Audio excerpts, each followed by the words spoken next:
Well, thank you. I would ask the photographers to make space for Europe to work.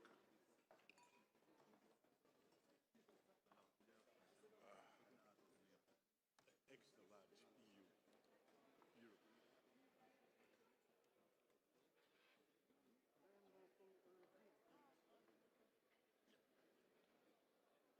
The photographers, please.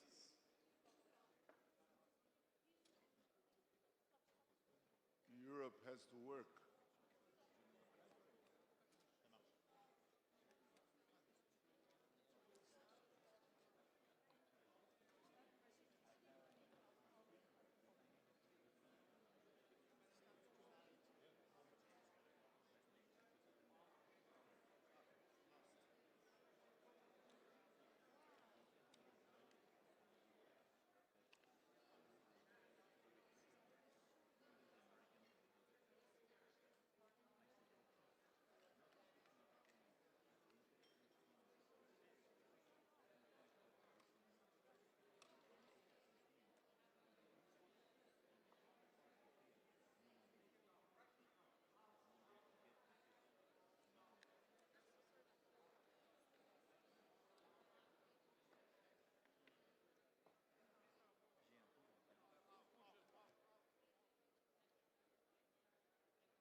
Well,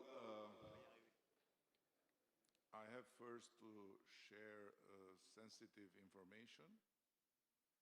It was a suspicion, but it became scientific proof from the European Weather Forecast Institute that the persisting and not indigenous rain was brought by the British delegation yesterday morning. I'm sorry. When you leave Europe, you always cry.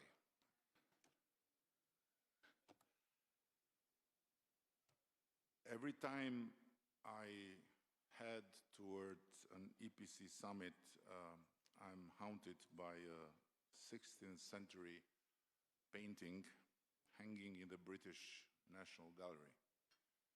The Rape of Avropa by the Grandmaster of Italian Renaissance, Paolo Veronese. In it, the Princess Avropa, young and radiant, stares skyward as she mounts a white bull.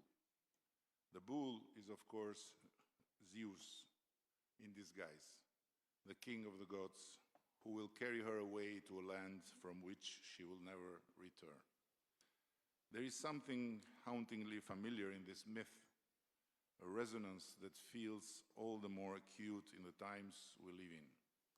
Maybe it's because more than being a character or a fixed identity, more than the labels of West or East, liberal or conservative, nationalist or socialist, Europe is a journey. And suddenly that journey has become much harder.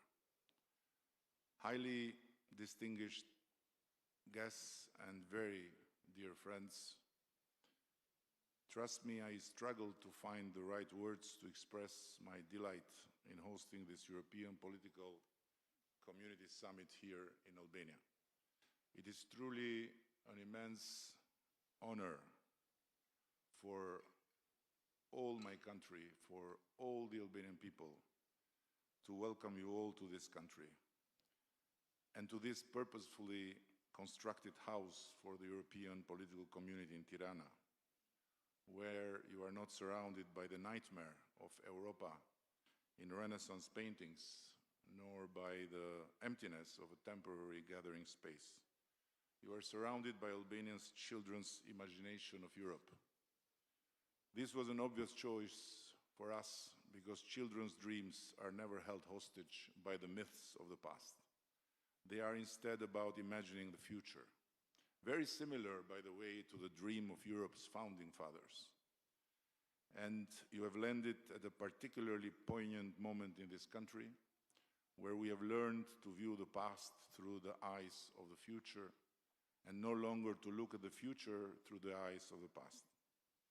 Your arrival follows an election campaign in which Europe featured more than ever before, not as a divisive issue, but as a joint claim to identity, not as a list of policies, but as a deep yearning for belonging, not as a set of homework assignments, but as a shared destiny. That is why it is so gratifying that the campaign centered on those keywords, Europe, identity, belonging, and destiny, won over 52% of the votes. For my dear friend Keir here, it was a result very similar to the Brexit referendum, but with the roles reversed, 52% for Remain, or in our case, Unite. Where it wasn't comparable, however, is the remaining 48% of the voters. They are not Eurosceptics. No, they are just ill-informed Euro-optimists who think I should have been fired for not having succeeded in uniting Albania with the EU long ago. But this is not my point. The idea of a united Europe is paradoxically both ancient and ever new. One of its earliest champions was a Frenchman in the 18th century, the Abbé de Saint-Pierre. In the ashes of the Treaty of Utrecht, after years of war, he envisioned a union of European states, a bold, idealistic vision of perpetual peace. His project even included cooperation with Russia as well as with the Balkan and Mediterranean states, then under Ottoman rule. So I guess that for the visionary Abe, today's Turkey would also be an indispensable partner in a union of perpetual peace. But the project failed, of course. It was killed by light interests and petty caprices, as Voltaire would put it, and swallowed by the fear that has long held Europe hostage. Even today, the myth of Avropa persists, and the resemblance to the Europe gathered here today is striking. The dream of perpetual peace has been replaced by the nightmare of perpetual war. Instead of the bells of peace, we hear the drums of war. There is a palpable sense of shortness of breath as we confront the forces threatening Europe's very foundations. External aggression, internal fragmentation, the ghosts of imperial myths, shifting geopolitical alliances, the instability of global trade, and the deep, very deep difficulty of so many to believe in a new Europe for the new times. But I believe that there is no better moment than this one to remind us that while we rightfully think about a Europe of resistance, defense, and new military capabilities, we must not forget the other Europe, the Europe of enlightenment, human reason, and the quest for perpetual peace, not just among ourselves, but even with our enemies. That Europe, which at a certain point gave birth to the most improbable political project in human history, the European Union, taught us that even former mortal enemies could come together, their wounds still fresh from the battle, and create a bond for life. They turned old rivers of blood into new avenues of peace, agreeing that conflict could only be tamed through commerce, that free trade is essential to free minds, and that security comes not from increasing threats, but from expanding rights and equal opportunities. It was that Europe that taught us that in the midst of the most horrific conflicts, we must maintain some faith in the humanity of our enemies. Otherwise, as Immanuel Kant reminds us, when hostilities degenerate into a war of extermination, all justice is destroyed and perpetual peace becomes the burial ground of humankind. The enemies of peace should not drag us into the glorification of weapons. Here in the Balkans, we have survived war, bombs, territorial conflicts, destruction and disruption. It happened in our lifetimes, not in some distant black and white documentary archive. And we have learned that peace has no competitors. Perhaps that is why hope in that other Europe is greatest here. The most Euro-optimistic among all of us gathered today in this house live not in Paris or in Berlin, but in Tirana and Podgorica, where belief in the European ideal runs deep. We have survived economic collapse. We have survived migration and displacement. We have survived fake news even before the term was coined. And we have learned that cooperation has no losers. Perhaps that's why we believe that Europe remains the most fertile ground to turn the darker currents of history into shining paths of the future. Europe for us is as much a shared spiritual space as it is a mosaic of many different regions, languages, and religions. Perhaps that's why we feel the need, not just for new policies, but for a new kind of politics, one that redefines not only who we are, but how we are together among us and with the world. One that sees Europe not as a fortress to defend, nor as a museum to preserve, but as a shared soul to be protected, a shared destiny to be lived, and a shared future to be built. To do that, we must not only invest in defense and resilience, but in the hearts and minds that will carry forward Europe's soul, Europe's destiny, and Europe's future. And let me ask you, my very dear friends, why not imagine an EPC of education, of science, and artificial intelligence, and transnational lines beyond weaponry, a terrain of interconnected sources of knowledge, research, and innovation, where non-EU or not yet EU territories can become new frontiers for investments, free from bureaucracy, regulations, and fiscal burdens. A revival of what followed the fall of the Berlin Wall, when Western Europe discovered its eastern half, and the investments flowed eastward, drawing the newcomers into the embrace of a free Europe and ushering the last sustained era of growth, of real growth in the old Europe, where high dividends returned from the investments in the new frontier.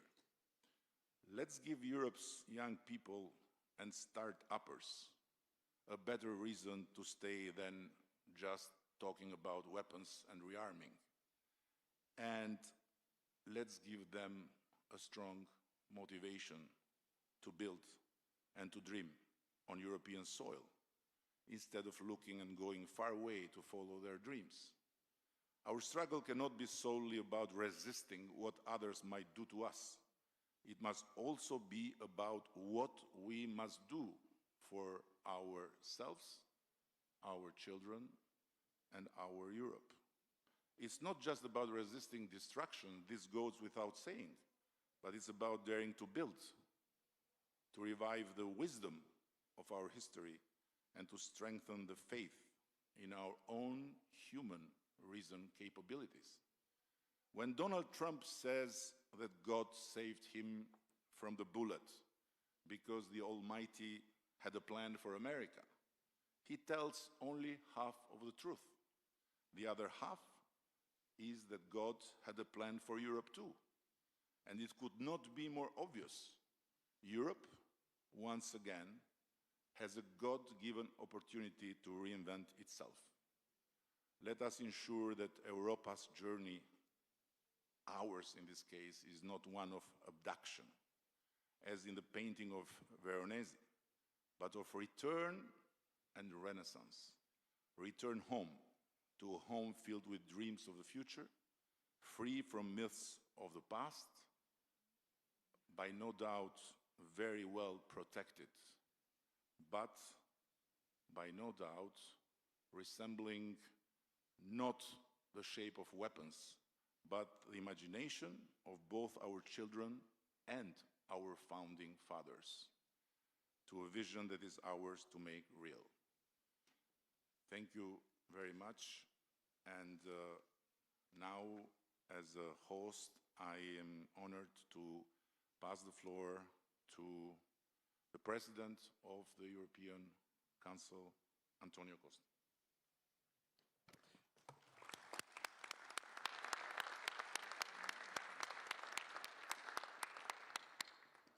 Well, first of all, thank you very much, dear Eddie, for your, it's true, rainy, but very warm, creative, and inspirative welcome for this first EPC summit which takes place here in the Western Balkans. The title of today's meeting is very fitting: A New Europe in a New World. I believe that is the main question for the European political community today. What is Europe's role in this new world? After the end of the Second World War, we built a new global order based on the United Nations Charter, international law, and increasing trade and cooperation. That international order was not perfect, but it provided a solid framework for peace and growing prosperity, especially here in Europe.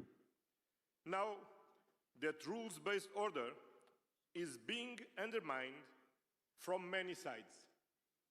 Russia's aggression against Ukraine brought large-scale war back to the European continent. This war is an assault on the international community, on all the principles we hold dear like national sovereignty, the inviolability of international borders, and territorial integrity. The situation in Gaza is a humanitarian tragedy, where international law is systematically violated, where a whole people is being subjected to crushing, disproportionate military force. For decades, international trade and economic cooperation connected peoples and spread mutual prosperity. Now that interdependency is being turned into an instrument of power and pressure. Multilateralism has been the glue connecting humanity with the United Nations at its core. Peace and security, climate change, human rights, all of these global issues can only be advanced if we act collectively. And yet, multilateralism is under relentless attack. Europe has an enormous stake in all of these areas. So our continent needs to join forces. Europe must succeed in bringing a just and lasting peace to Ukraine. International law must prevail, and we know, dear Volodymyr, that your security is also our security. Europe must also invest more in its own defense, because we have learned that peace without defense is an illusion. Europe must succeed in creating the conditions for a two-state solution in the Middle East, because continued neglect will not just undermine the stability of Europe's neighborhood, it will fatally weaken our moral authority in the world. Europe must succeed in deepening and extending its networks of global trade and prosperity. We should never give in to the temptation of protectionism, but we should always aim for mutual beneficial partnerships and avoid a zero-sum mentality. Europe must succeed in defending multilateralism by leading on the implementation of the Pact for the Future, by upholding the Paris Agreement on climate change, by protecting the oceans like a global common good, and, of course, by remaining a staunch pillar of the United Nations. And Europe will succeed. I want to tell you today that the European Union is ready to play its full part in this new Europe, in the new world, working closely with all our European partners. The EU will remain a reliable partner, a predictable partner in European integration, in economic and energy cooperation, in security and defense, in protecting our climate. So, use the energy, the motivation, the faith of these children, and the energy of our friend Edi Rama to get work together as Europeans. Thank you.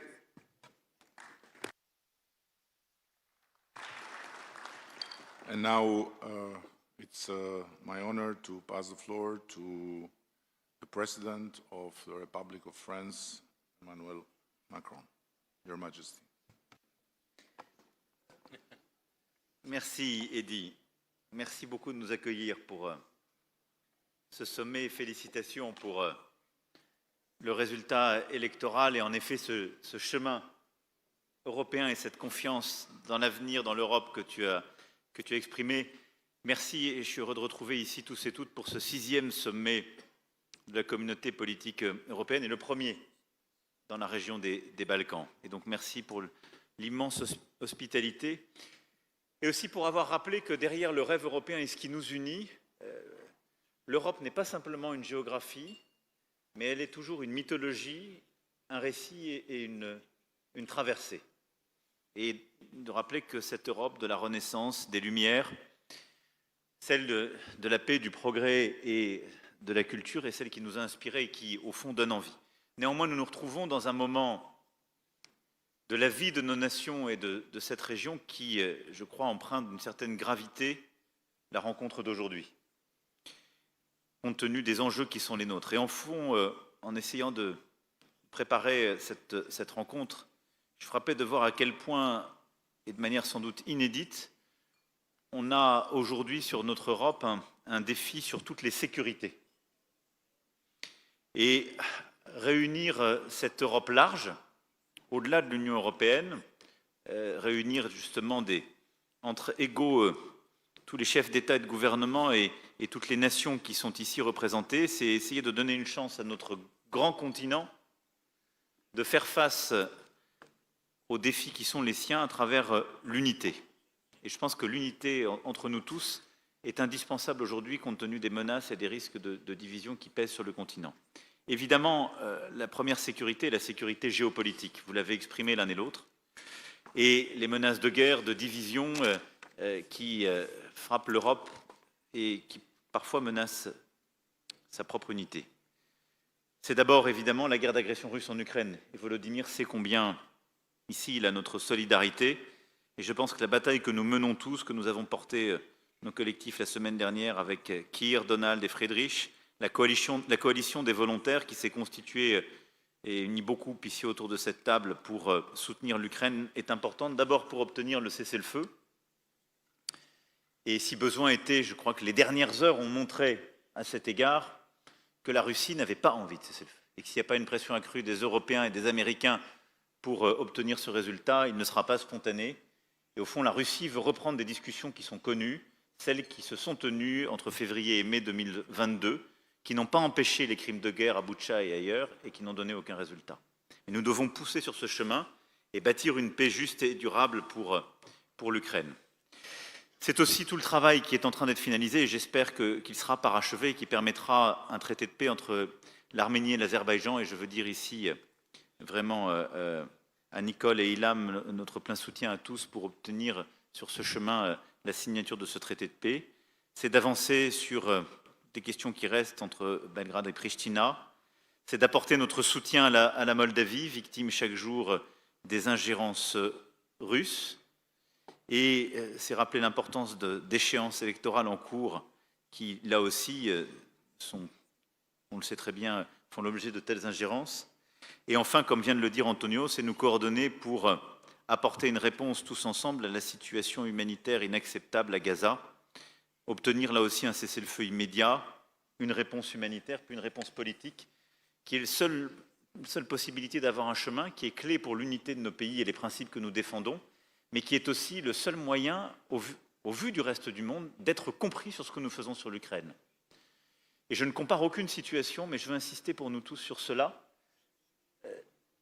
L'essentiel de l'humanité, la Chine, l'Inde, le continent africain, le proche Moyen-Orient, le Pacifique et l'Asie et l'Amérique latine nous regardent.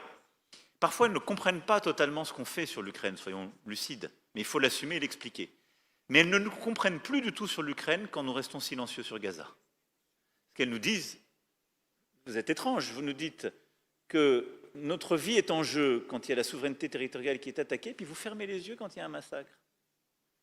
Et je ne compare rien, je sais les histoires, mais je veux vraiment ici nous réveiller collectivement sur la cohérence que nous devons tenir sur ces points. Au fond, nous le voyons, toutes ces situations montrent le besoin de paix, la nécessité évidemment de revenir par la diplomatie, mais c'est le chemin sur lequel nous devons trouver de l'unité pour notre sécurité et sur lequel nous devons construire aussi une réponse collective. Et derrière, pour être crédible, là aussi, avoir une réponse commune.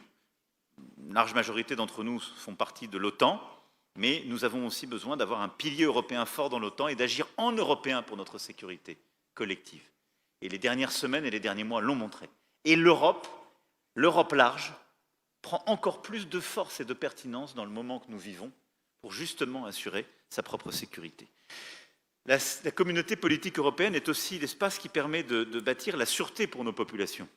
Et à cet égard, la lutte contre les trafics de drogue, le narcotrafic, la lutte contre l'immigration illégale sont des sujets essentiels que nous avons commencé à évoquer tous ensemble et sur lesquels je souhaite que nous puissions ensemble commencer à structurer des coalitions d'États, d'organisations internationales, d'agences européennes spécialisées pour lutter contre les trafics, notamment portuaires et fluviaux, et bâtir des échanges de données, lutter contre le financement illicite, le blanchiment et la corruption, et renforcer les programmes de prévention. C'est une bataille qui est clé, qui est attendue par nos populations. Tous ces trafics sont liés entre eux, et la communauté politique européenne est aussi l'espace qui permet de bâtir des coopérations très concrètes en la matière. Troisième élément, c'est la sécurité démocratique. Alain Berset la porte ô combien dans tous ses discours et à travers son organisation. Mais nous voyons à travers nos élections, la Roumanie le vit en ce moment, je l'évoquais, la Moldavie l'a vécu il y a très peu de temps, nous avons très clairement des menaces qui sapent l'intégrité de nos démocraties, qui minent leur résilience, et nous subissons des manipulations lors des périodes électorales, mais des ingérences informationnelles étrangères à peu près tout le temps. Et c'est quelque chose qui sape la sécurité démocratique de notre Europe. Et donc face à cela, et à ces fameuses FIMIS, nous avons lancé à Blenheim l'initiative qui a été portée avec Maya Sandu en créant un réseau de points de contact au niveau de la CPE pour améliorer la coopération entre nous. Et il faut aller plus loin en protégeant mieux nos infrastructures critiques face aux cyberattaques, en renforçant nos cadres réglementaires sur les contenus illicites en ligne, en traquant les flux financiers qui alimentent ces actions hybrides, mais cette sécurité démocratique est essentielle. Sinon, en particulier la Russie, continueront de déstabiliser nos opinions publiques pour bouger les lignes. La Commission européenne, je le sais, a des initiatives en cours, mais ce qui a été porté par Maya à Blenheim, je pense, est un point important sur lequel on peut accrocher tout ça. Puis le dernier point, c'est la sécurité économique. Je l'évoquais à Budapest, mais je pense qu'on n'a pas encore suffisamment pris la mesure que nous constituons un marché de 700 millions d'habitants. Et ce marché a une puissance extraordinaire. Il est beaucoup plus gros que le marché américain, il est beaucoup plus cohérent. Et en fait, compte tenu du niveau de vie moyen, il est plus structurant que le marché chinois. Si nous savons agir tous ensemble, c'est une énorme puissance de feu. D'abord, en renforçant les coopérations, en abattant les barrières tarifaires, en ayant de la convergence réglementaire, pour faire de notre grande Europe, de notre large Europe, quelque chose de beaucoup plus uni sur le plan commercial et sur le plan de l'intégration économique. C'est tous les débats qu'on a entre l'Union européenne et Royaume-Uni et qui sont menés en ce moment, mais c'est aussi les débats qu'on avait eus et que vous aviez structurés, en particulier Alexandre et Eddy sur toute la région. Mais je souhaite qu'on puisse vraiment aller beaucoup plus loin sur cette intégration économique de la région, indépendamment des sujets d'élargissement et d'Union européenne. Et je pense que nous devons nous coordonner très fortement pour faire face à toutes les attaques extérieures ou, au fond, à tout ce qui crée de la concurrence déloyale. On est tous face aux tarifs américains, coordonnons-nous. On sera beaucoup plus fort si on se coordonne avec un marché de 700 millions d'habitants et de consommateurs. On fait tous face à la concurrence déloyale de certains produits venant d'Asie en raison de différences de règles ou de la sursubvention de surcapacité. Coordonnons-nous, on sera beaucoup plus fort pour protéger nos marchés et ce commun. Et donc, je souhaite qu'on essaie de structurer aussi une réflexion et un travail autour de la sécurité économique à l'échelle du continent et donc autour de la communauté politique européenne. Voilà les quelques mots que je voulais dire, mais au fond, on le voit bien, notre grande Europe est à un moment de réveil géopolitique. Si justement on veut éviter le rapt et la Renaissance a continué de peindre les mythes et au fond le grand risque que Europe court, alors je ne sais pas si c'est Zeus transformé en taureau qui la ravira, ce que je sais c'est que les risques se multiplient face à nous et que la communauté politique européenne est un espace qui nous permet de structurer sur le plan géopolitique et militaire, sur le plan des sécurités et de la sûreté de nos pays, sur le plan économique et sur le plan démocratique, des réponses très concrètes par des coalitions d'action. Et donc pour ça, je pense qu'il est temps, comme ça avait été proposé par Victor et comme Eddy l'a suivi, en effet de formaliser par un secrétariat léger une équipe de coordination de soutien pour suivre les projets concrets de la CPE, qui pourrait être assurée par la troïka des présidences et le président du Conseil européen, et du coup à chaque fois de pouvoir prévoir les 2 présidences à venir, ce qui permettrait d'avoir en permanence des troïkas et un suivi des projets que nous lançons dans ce cadre. En tout cas, Eddy, merci de nous permettre de nous retrouver à Tirana et merci pour l'hospitalité et l'amour lyrique de notre Europe que tu portes.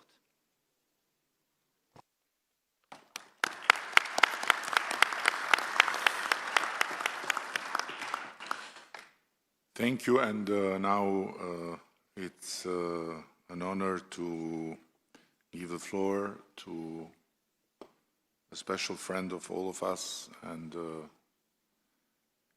my dear friend V, the President of Ukraine, Volodymyr Zelensky. Thank you so much. Dear friend, thank you so much. Eddie, Prime Minister Ramar, thank you, and thank you, Albania, for hosting us today. Not just in a beautiful country, but in a country that believes in Europe and stands for its future.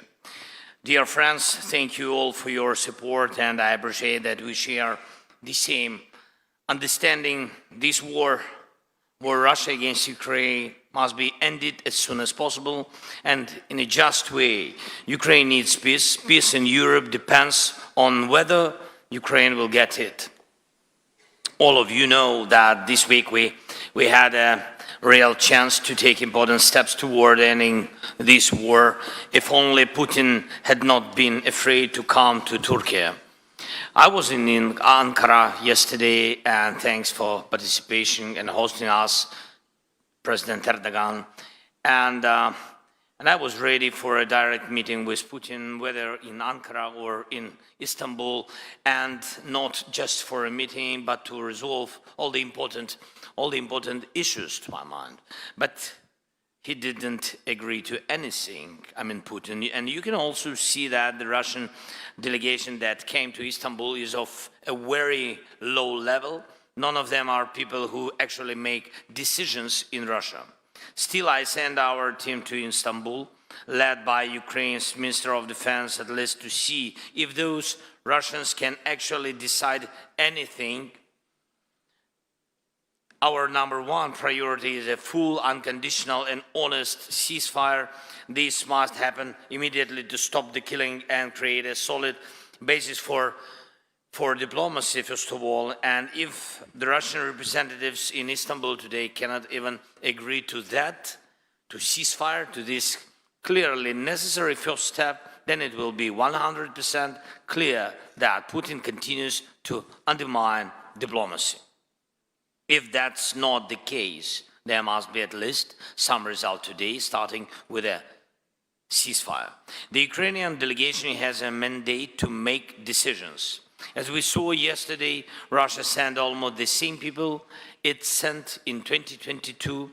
This shows that Russia has not changed its basic approach. They make many statements, many threats, but solve nothing. They are doing everything they can to turn this Istanbul meeting into a staged, empty process, just like the ones in 2022. It's not us or Western leaders who are disrupting the negotiation, as the Russians have been claiming for years. It's Russians who send empty heads to the talks. And that's what destroys the meaning of diplomacy. So if it turns out that the Russian delegation really is just theatrical and can't deliver any results today, the world must respond. There needs to be a strong reaction, including sanctions against Russia's energy sector and banks. Pressure must continue to rise until real progress is made. Ukraine is ready to take all realistic steps to end this war. I call on Putin to give his delegation real authority, and we need a full stop to the killing, long enough to give diplomacy a real chance. Secondly, we must build at least a minimum level of trust in the negotiation process. This can be done by releasing prisoners of war, returning Ukrainian children taken by Russia, and releasing civilian hostages currently held by the Russian side. Third, we need to clearly define which issues must be handled at the leadership level, not below. And we all know who makes the real decisions in Russia. Fourth, together with our leaders and together with the countries who are here with us today, we have begun to create a new security architecture for Ukraine and all of Europe. I thank everyone who is on board. Now it's time to move to very practical steps. And fifth, the United States. President Trump wants to end this war.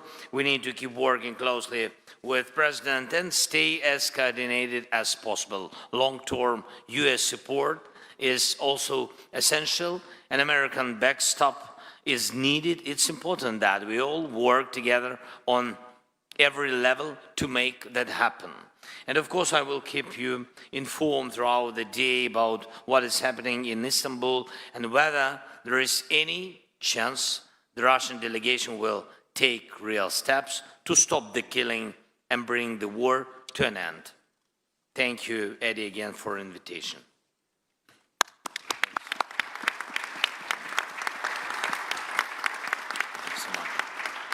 Thank you so much, and it's a particular honor to have here with us, and always a special guest in Albania, the President of Turkey, Recep Tayyip Erdoğan. Mr. President, you have the floor.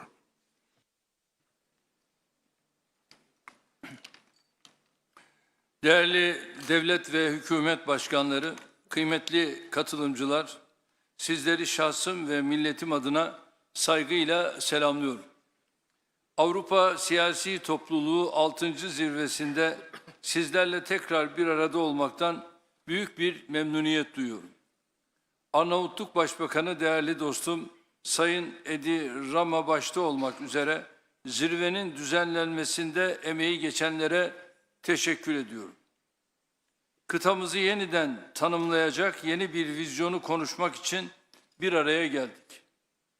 Birlik içinde, işbirliği temelinde ve ortak eylem ruhuyla hareket etmemiz her zamankinden daha fazla önem taşıyor. Uluslararası alandaki güven bunalımının aşılması için adil ve kapsayıcı bir küresel yönetişim mimarisinin tesis edilmesine ihtiyaç var. Güvenliğin bölünmezliği ve refahın daha hakkaniyetli paylaşılması ilkeleri üzerinde bina edilecek bu dönüşümü bizler Avrupa kıtası olarak öncelikle kendi evimizde başlatmalıyız. Savunma sanayi, enerji, ulaştırma koridorları ve bağlantısallık, arz ve tedarik zincirleri, dijital piyasalar ve kritik mineraller gibi muazzam işbirliği potansiyeline sahip olduğumuz birçok alan bulunuyor. Avrupa güvenliğinin geleceğini istişare ettiğimiz bu kritik dönemde Avrupa Birliği'nin kendi savunma sanayisini geliştirmesine yönelik gayretler faydalıdır. Bu çabaların NATO'nun merkezi rolünü aşındırmayacak şekilde birlik üyesi olmayan müttefikleri de kapsaması gerektiğini düşünüyoruz. REARM ve SAFE gibi girişimlerin bu anlayışla yürütülmesinin Avrupa güvenliğinin hayrına olacağına inanıyoruz. Geçmişte Avrupa'da yaşanan birçok savaş ve ihtilaf bize göstermiştir ki savunma ve güvenlik gibi son derece hayati olan konularda bölündükçe zayıflıyoruz, birleştikçe güçleniyoruz. Kıymetli dostlar, ortak geleceğimizi düşünürken hiç şüphesiz ekonomik güvenliğimizi teminat altına alacak adımları da istişare etmemiz gerekiyor. Türkiye 1,3 trilyon dolar ekonomik büyüklüğü, 85 milyonu aşan genç ve dinamik nüfusu, rekabetçi sanayisi ve büyük tüketim pazarlarına doğrudan erişimiyle kritik önemdedir. Avrupa Birliği ile gümrük birliğimizin güncellenmesinin, tedarik zincirlerinin güvenliğine katkı sunacağı kanaatindeyiz. Ayrıca bu adımın otomotiv, ilaç, savunma sanayi gibi kritik sektörlerde ortak üretim ve yatırım imkanlarının önünü açacağına inanıyoruz. İnsanlarımızın ve dolayısıyla mal, hizmet ve sermayenin hareketliliğini kısıtlayan Schengen gibi vize uygulamalarının da gözden geçirilmesi şart. Son yıllardaki yatırımlarımızla ve doğalgaz alanındaki anlaşmalarla ülkemizi bölge coğrafyası için önemli bir enerji merkezi haline getirme hedefimize adım adım yaklaşıyoruz. Bölgenin en gelişmiş enerji altyapısına sahip ülkesi olarak enerji dönüşüm sürecinde Türkiye, Avrupa'da önemli bir aktördür. Yenilenebilir enerji alanındaki adımlarımız sadece ülkemiz için değil, tüm bölge için fırsatlar sunuyor. Çok taraflı ulaştırma güzergahlarının merkezinde konumlanan Türkiye, Avrupa'nın kesintisiz tedarik zincirlerinin muhafazasına ciddi katkı sağlıyor. Değerli dostlar, Ukrayna'da silahların susması ve barış zemininin oluşturulması için kritik bir dönemeçteyiz. Geçmişte olduğu gibi bugün de kapsamlı bir ateşkes öncelikli olmak üzere çözüme dönük çabaların her birine katkı sağlıyoruz. Sürecin hassasiyetine binaen bir dayatmada bulunmaksızın tarafların teşvik edilmesi, adil ve kalıcı barışa ulaşılması bakımından çok önemlidir. Sayın Trump, Putin ve Zelenski ile ayrı ayrı görüşmelerimiz oldu. Sayın Macron ve Meloni beni aradılar. Zelenski dün Ankara'daydı. Kendisiyle görüşmemiz sonrasında teknik görüşmelere başlama kararı aldı.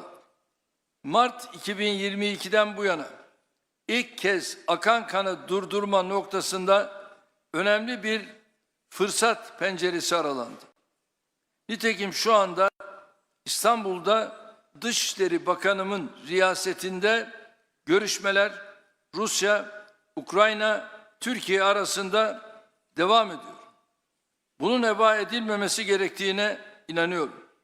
Gelinen aşamada barışın süratle tesisi için Ukrayna ve Rusya arasında diyalog kanallarının açık tutulması için buradaki tüm ortaklarımızın desteğine güveniyoruz.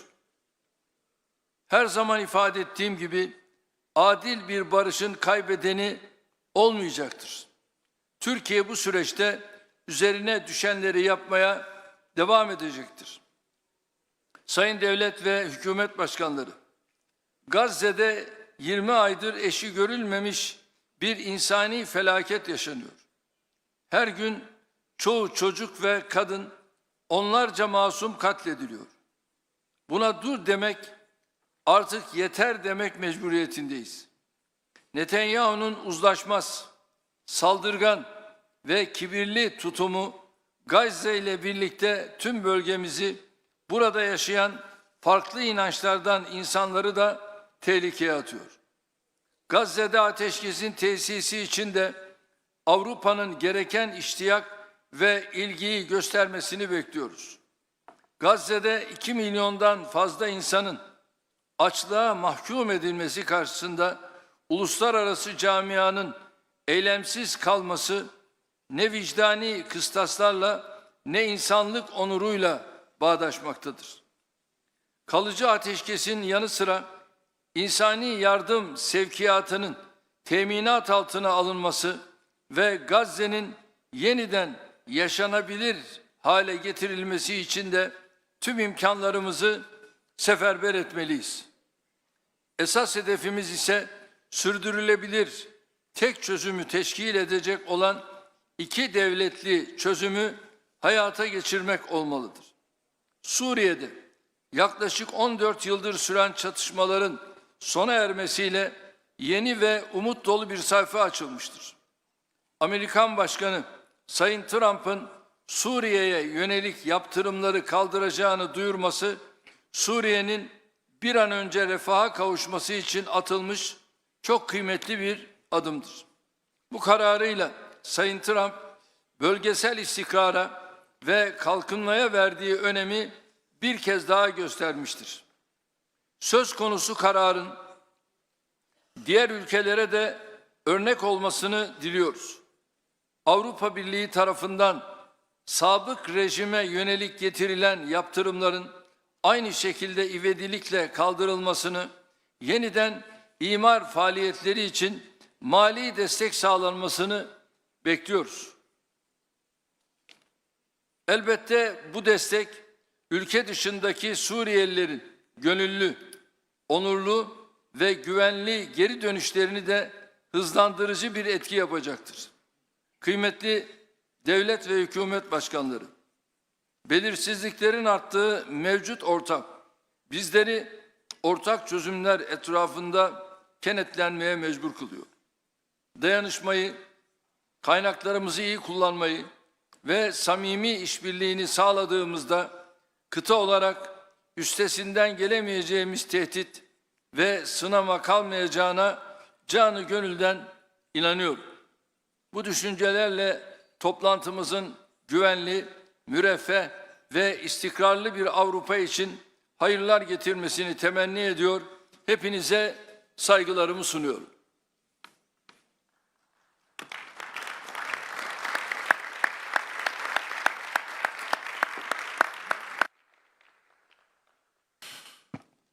Thank you very much. Now it's an honor on behalf of the people of the Protectorate of Albania to give the floor to the Italian Prime Minister and Protector of our country, Giorgia Meloni. Dear colleagues, good morning everyone, and let me say thanks to Eddie, not for being a protectorate, but for his warm hospitality in the summit, and also for making me feel very young again with that video he showed in the inauguration. And I want also to congratulate Eddie for his absolutely unexpected re-election as the leader here of the Albanian government. I'm happy that Europe will continue to count on his spirit and his determination. Albania is hosting the European political community for the first time.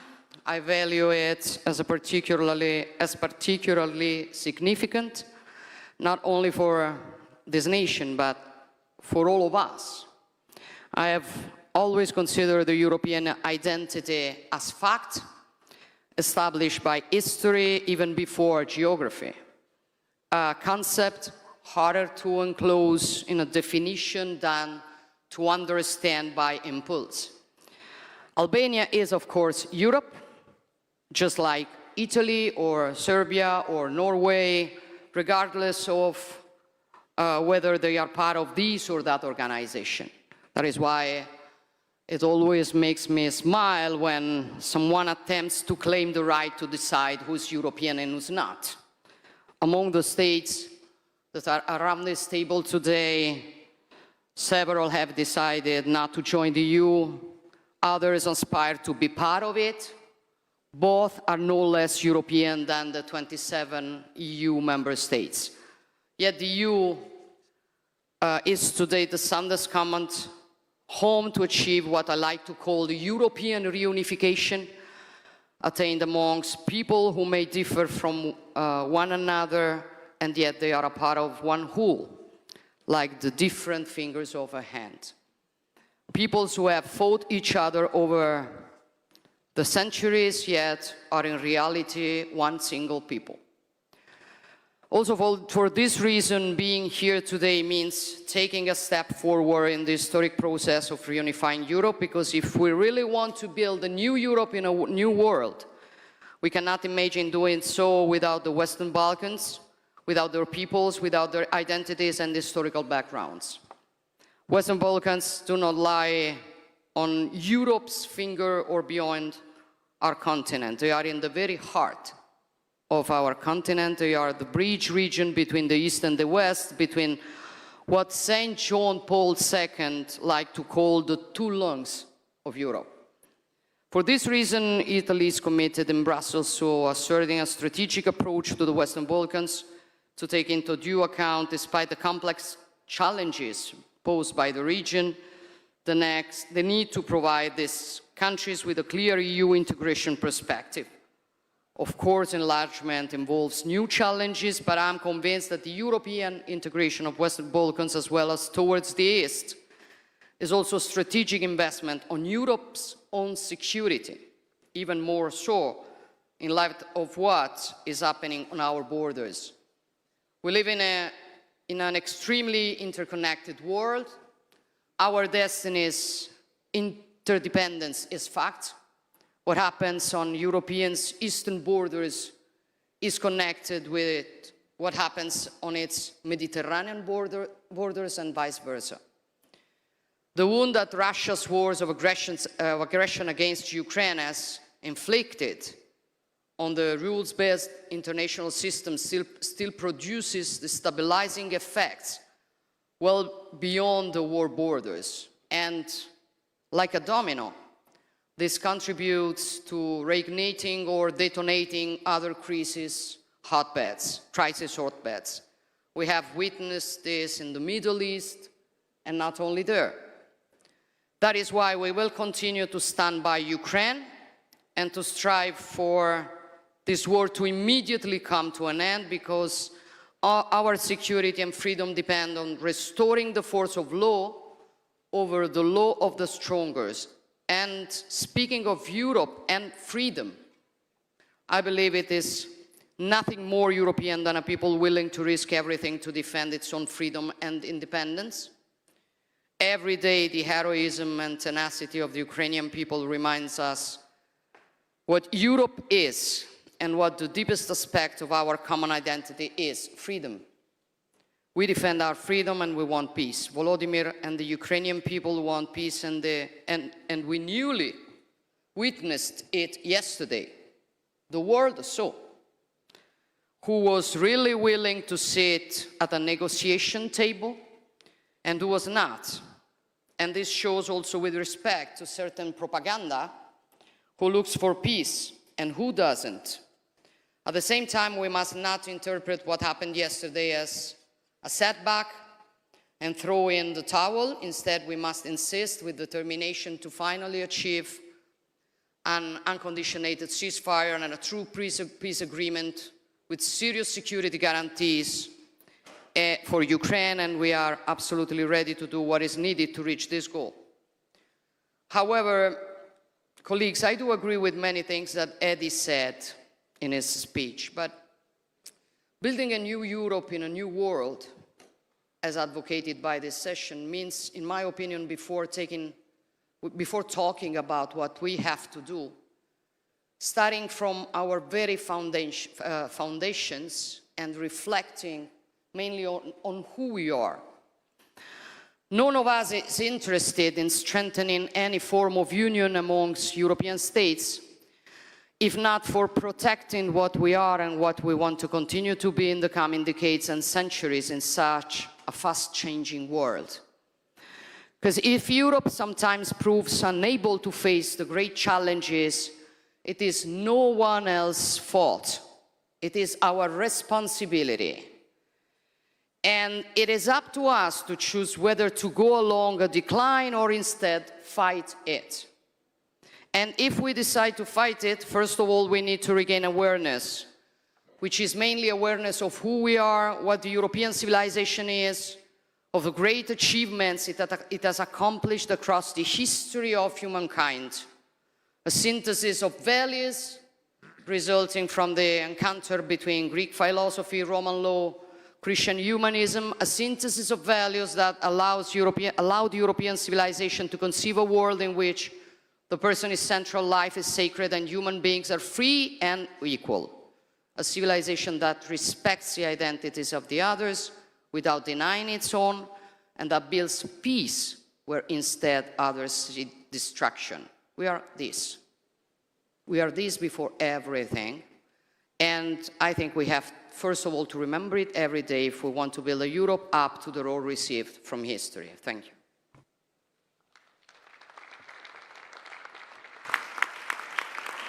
Thank you, and with true gratitude for his historical visit yesterday as the first Prime Minister of United Kingdom to ever land in Albania for a bilateral meeting, and with the worldwide known Balkan spirit of forgiveness for having brought such an intense rain.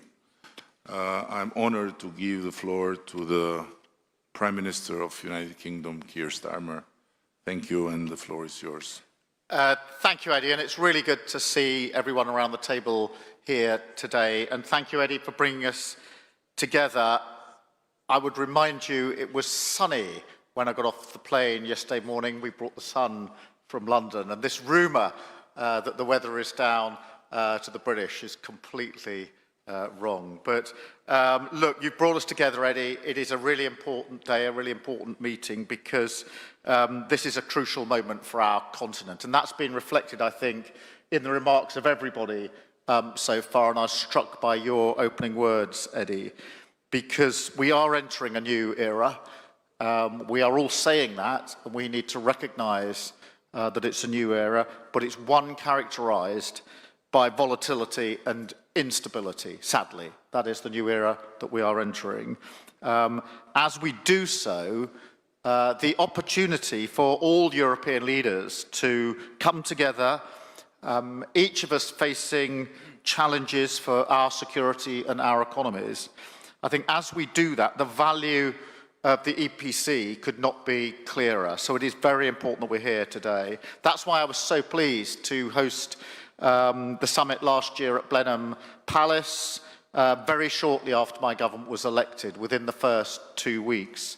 I was very pleased because it was very important for me to signal our intent from the very beginning to work more closely with our European partners and strengthen the UK's relationship with the EU, not based on rehashing arguments about the past, but looking forward to the future. And since then, as you'll have seen, we've dramatically stepped up our engagement with European allies, recognising that partnership is vital to our delivery of security and renewal, and particularly to working people in the UK who want that security and that renewal and deserve it. And we will be strengthening our alliances across Europe, which is why I was really pleased, Eddie, to be the first British Prime Minister to come for a bilateral visit here to Albania and work with you as our partners. And that's why I'm very pleased to be hosting Ursula and Antonio in London on Monday for the first UK-EU summit, a very important moment in this new era. And a moment that is about recognising that many of the challenges we face, whether that's migration, growth, security, they are shared challenges, and only shared solutions will solve them. And obviously, our most urgent challenge here today is securing a just and lasting peace for Ukraine, a just and lasting peace. Those words, just and lasting, being so important. And that is why it's vital that we all step up to do more for our own defence. And last week I announced a major package of sanctions on the Russian shadow fleet, ramping up the pressure on Putin and protecting our critical infrastructure. And Emmanuel and I have worked very hard with many of you in recent months to bring together political and military leaders under our coalition of the willing, and I thank everybody who's been part of that. And of course, together with Friedrich and Donald, we joined Vladimir in Kyiv last weekend, not just an important symbol of solidarity and support 80 years after the end of the Second World War, and a reminder that the values that were fought for 80 years ago are precisely the same values that we are fighting for tomorrow, at the moment, in relation to Ukraine, but also an important moment to bring together, and supported by President Trump, the argument about an unconditional ceasefire, that Putin must come to the table for that unconditional ceasefire, and to issue, as we did last weekend, that ultimatum. Now, having issued that ultimatum, we must be prepared to follow through, because if Russia won't come to the negotiating table, Putin must pay the price. And I think yesterday, as already been mentioned, was further evidence that Putin is not serious about peace. Russia is dragging its feet and playing games, whilst Ukraine has shown itself to be the party of peace. And Vladimir, your leadership throughout this conflict, your leadership in fighting the Russian aggression and the resilience and courage of the Ukrainian people is, I think, something for us all to hold up, but also your leadership in the fight for peace, because it was you that put on the table some weeks ago now the unconditional ceasefire. So Ukraine is clearly the party of peace, and we all need to line up as allies to ensure that we get the ceasefire that is desperately needed and deliver sanctions if that is necessary. And the United Kingdom is fully committed to playing our full part, which is why we've boosted our defence spending to 2.5% of GDP in 2027, with the clear ambition to reach 3% in the next Parliament. And I know others here are stepping up, obviously, as well, so that together we deliver a generational shift in European defence and tackle the challenges that undermine our stability and security.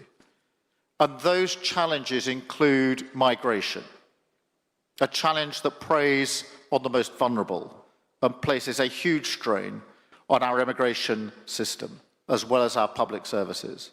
And that's why I put illegal migration on the agenda at Blenheim, why I chaired a discussion on the topic in Budapest. I'm really pleased, Eddie, that you include it again on the agenda for today.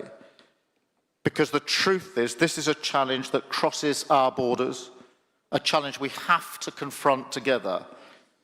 All of our citizens want an immigration system that is fair and that works for the national interest. And now is the time to work together to secure our shared borders. And this approach is already paying off. Yesterday, I visited Durrës port and saw firsthand how the UK is working with Albanian law enforcement to disrupt cross-border crime.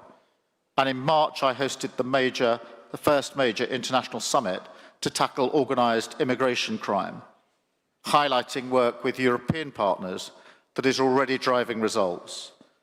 But now is the time to do more across the board on immigration, national security, and we all know it's absolutely critical to our economic security as well.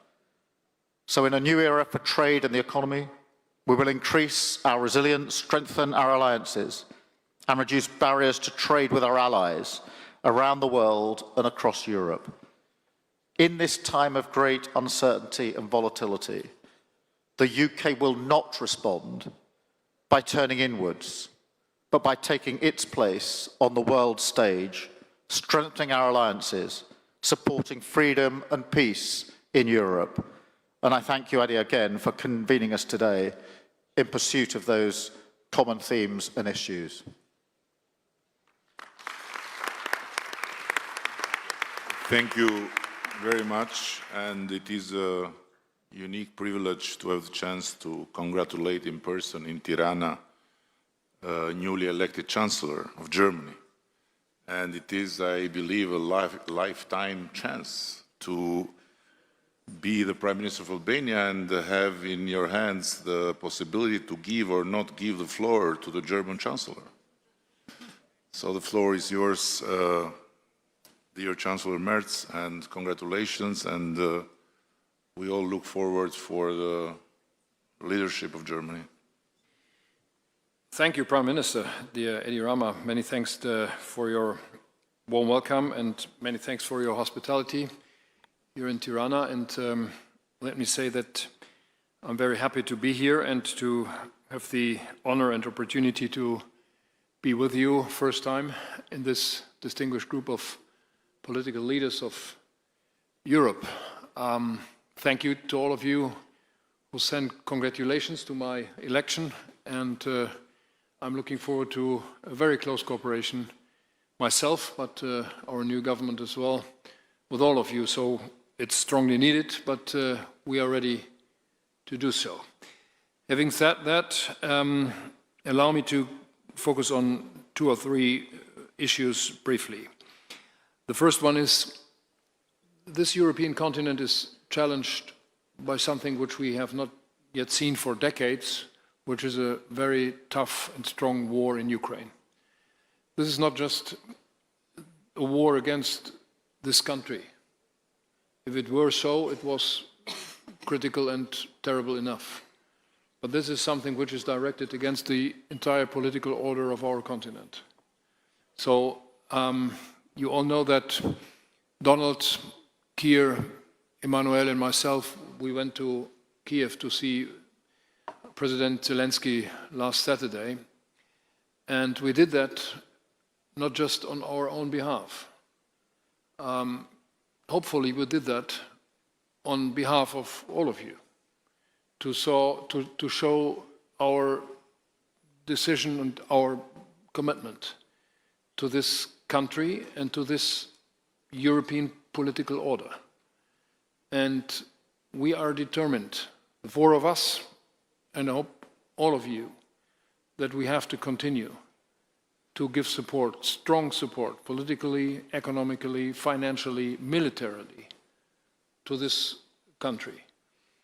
And our efforts have shown a very, very small diplomatic success. The fact that they are meeting today, first time for 3.5 years, is a very small but first positive signal.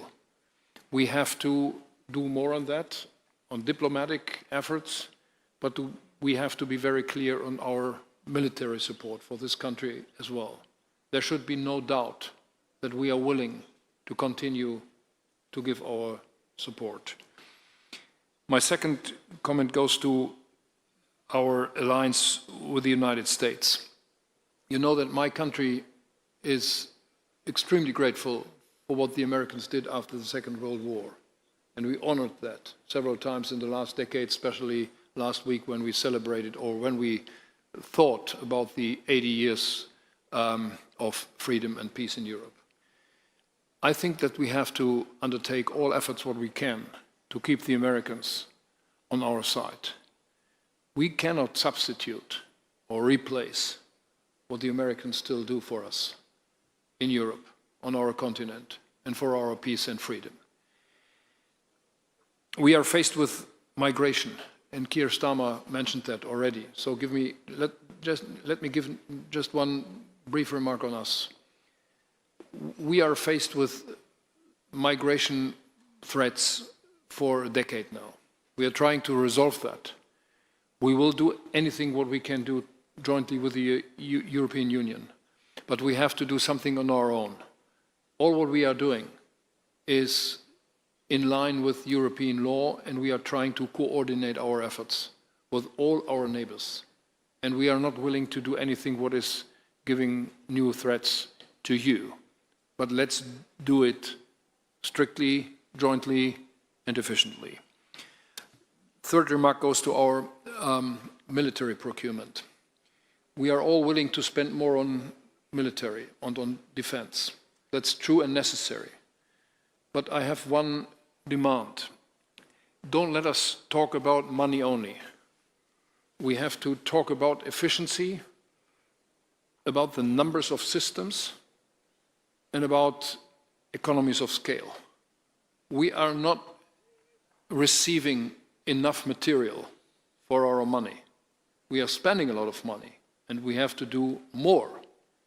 But just spending more money on systems which are too numerous, on procurement which is too complicated, is not enough. So my country and my government is really ready to step forward in terms of more efficiency, better procurement, better cooperation on the European continent. And this is not against somebody outside the European Union. This is just in favor for us. And my last point is, if we are talking about competitiveness of our industries, this is for itself important enough. But we all know that our political systems, that our democracies are at risk. And so if we are showing ourselves able to resolve the problems, the war, the strong migration problems, the competitiveness of industry, we will prove that our political systems, that our governments, that our democracy is strong enough to do that. And that is, in my view, something which we have all to keep in mind when we are dealing with these issues on the European level. Last but not least, a promise. I know that there were some critics about the German engagement or the German commitment to Europe, to the European institutions and to the European Union.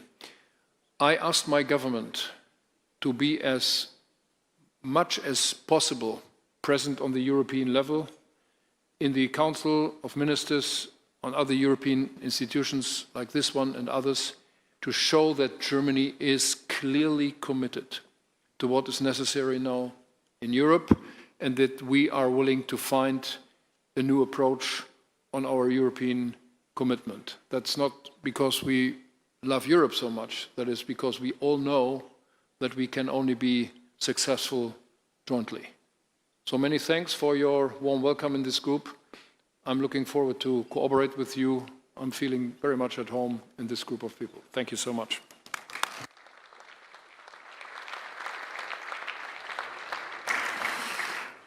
And now I believe that you would agree with me that nobody better than our Commission President, Ursula von der Leyen, can be trusted with the final word of this opening session. And in this scenery, you can have the role of the director of the kindergarten now. Thank you very much, my dear friend Eddie.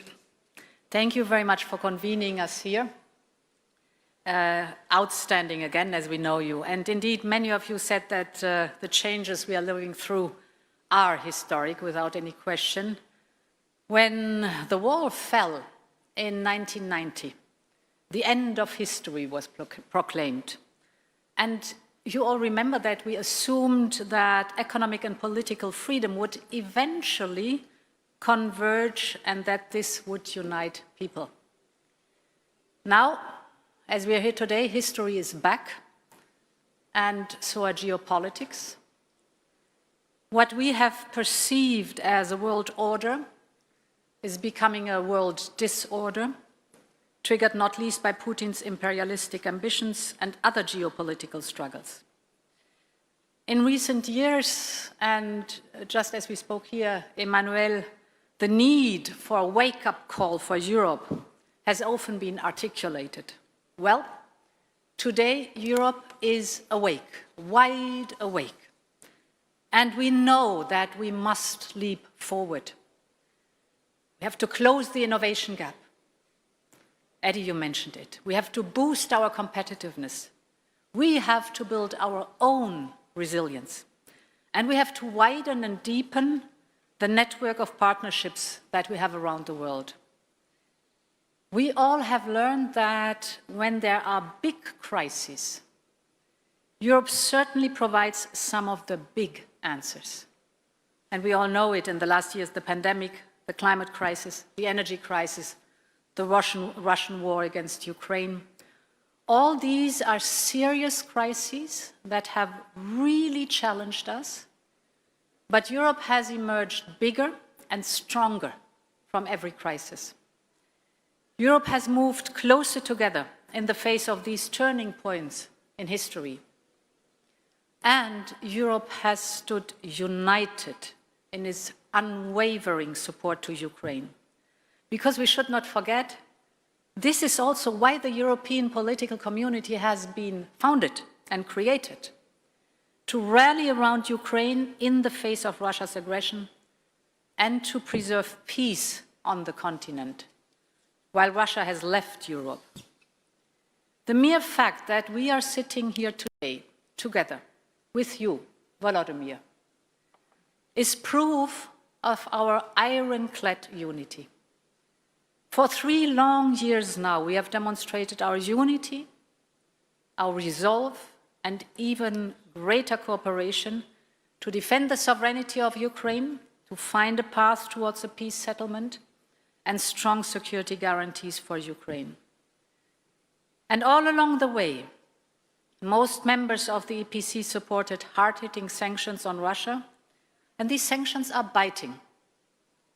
Russia's oil and gas revenues have fallen by almost 80% compared to before the war. Russia's deficit is skyrocketing. Interest rates are prohibitively high. Inflation is on the rise, well above 10%. And we are ready to do more to bring Putin to the negotiation table. Many of the speakers mentioned it. This war has to end. You said it, Georgia. You said it, Keir. Volodymyr has described with others the roller coaster of the last days. To be very clear again, we want peace. And so we are working on a next set of sanctions.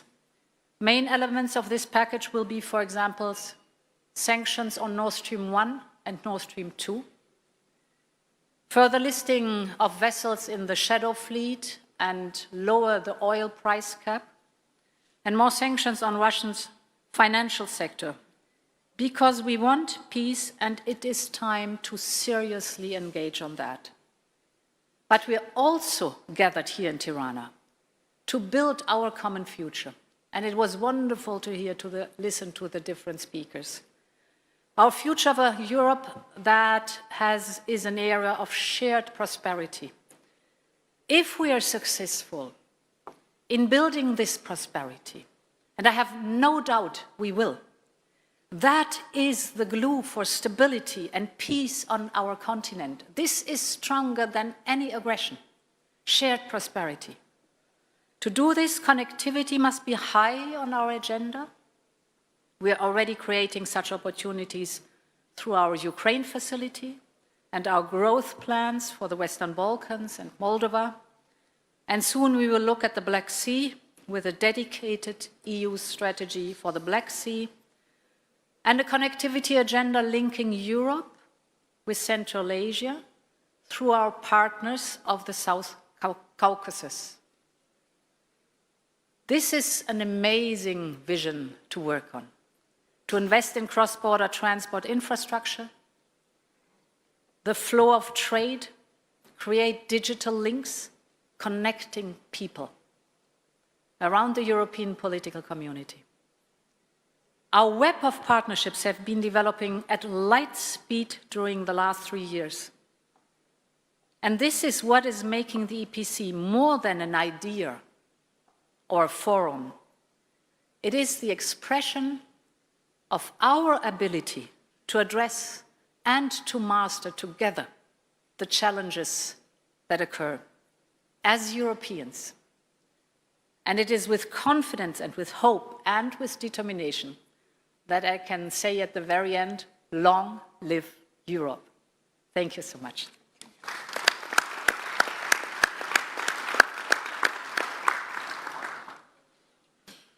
Thank you, and I want to share with you that in our first common law,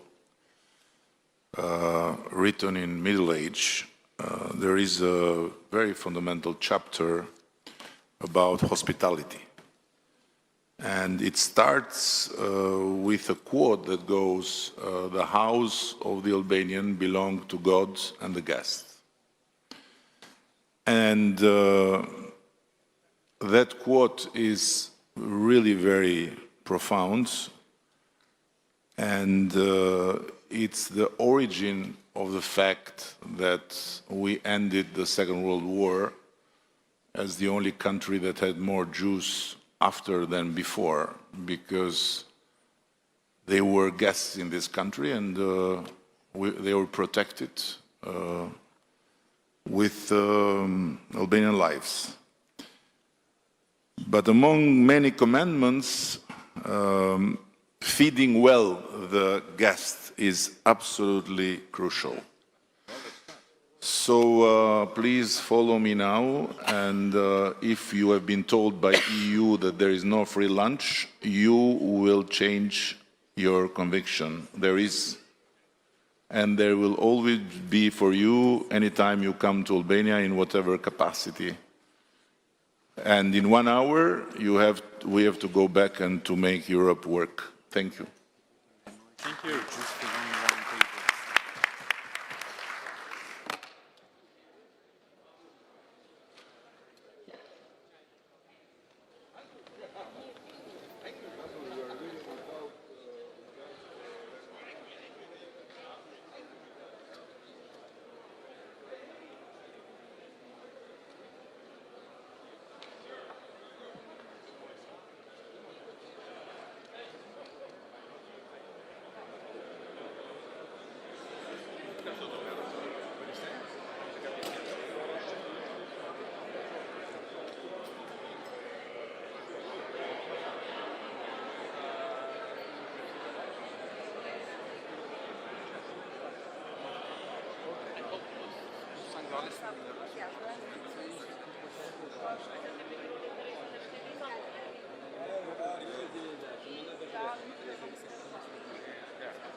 It was not really like that.